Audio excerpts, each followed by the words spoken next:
I tried to leave the hostel, but the gate wouldn't open. Seemed simple enough, right? I had a flight to catch. I'd packed my bags the night before, paid my bill, and said my goodbyes to the other travelers I'd met.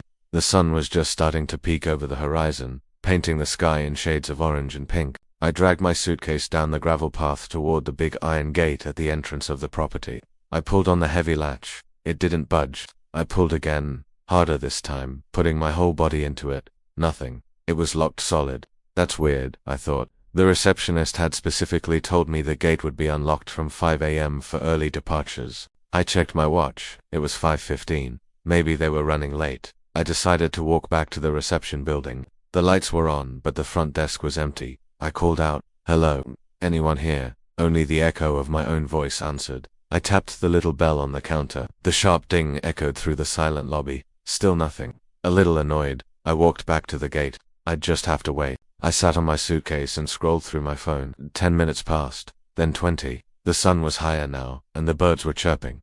At 5:45, I was getting properly anxious. My flight was in 3 hours, and the airport was a good hour's drive away. I stood up and gave the gate another desperate shove. It was like trying to move a mountain. I scanned the high stone walls surrounding the hostel grounds. There was no way I was climbing those, not with my heavy suitcase. Frustrated, I decided to walk around the perimeter, hoping to find another way out, maybe a service entrance or a gap in the wall.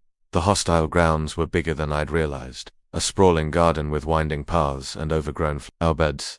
I followed a path that seemed to lead around the main building. It was a beautiful place, really, but my appreciation for the scenery was rapidly being replaced by a rising sense of panic. After about 10 minutes of walking, I saw it, another gate. This one was smaller, made of wood, half hidden behind a thicket of climbing roses. Relief washed over me. I rushed towards it, fumbling with the simple wooden latch.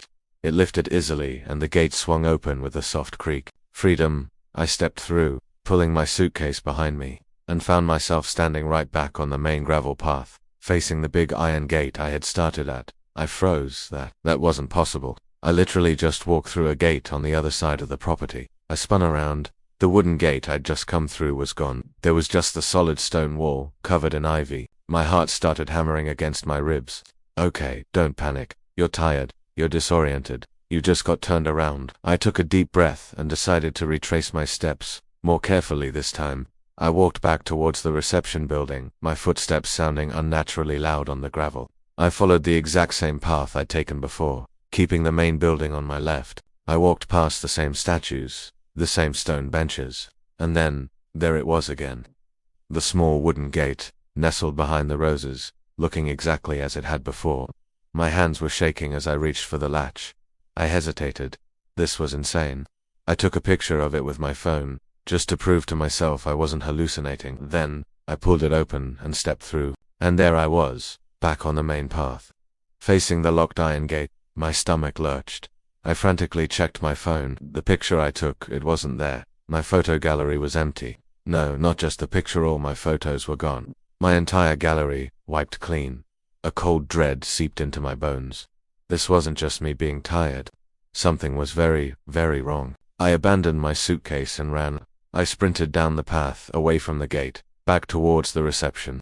I burst through the doors, shouting, "Hello, somebody help me, I'm trapped." The lobby was still empty, still silent. I ran behind the counter, looking for a phone, a key, anything.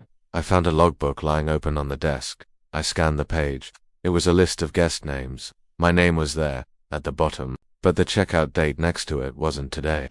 It wasn't yesterday. It was blank. Just a long, empty line. That's when I heard it. A soft, slow scraping sound. It was coming from the hallway behind the reception desk. A hallway marked staff only. I knew I shouldn't, but I had to know if someone was there. I crept towards the sound, my heart pounding in my ears. I peeked around the corner. At the far end of the dim corridor, a man in a security guard's uniform was slowly sweeping the floor. His back was to me. "Excuse me," I whispered, my voice trembling. "Can you help me? The gate is locked." He stopped sweeping and slowly, very slowly, began to turn around.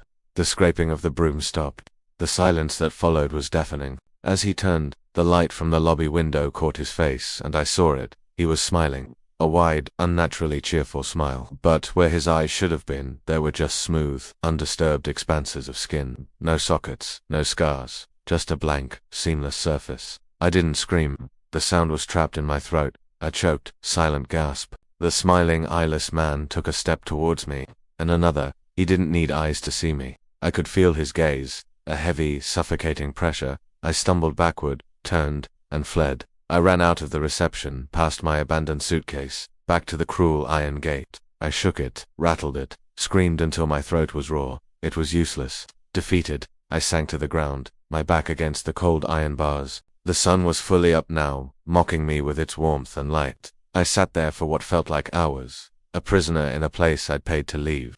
My mind raced, trying to find a logical explanation, but there was none. The looping path, the vanishing photos, the man with no eyes. It was a nightmare. As dusk began to settle, a flicker of light caught my attention. It was the large hand-painted wooden sign near the entrance, the one that read "Welcome to the Sunnyvale Hostel." I'd looked at it a dozen times, but now the letters were changing, shifting, rearranging themselves before my very eyes like a mirage. I stared, unable to believe what I was seeing.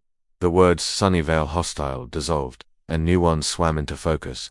When the letters finally settled, my blood ran cold. The sign no longer said welcome. It read, "Welcome back, permanent resident."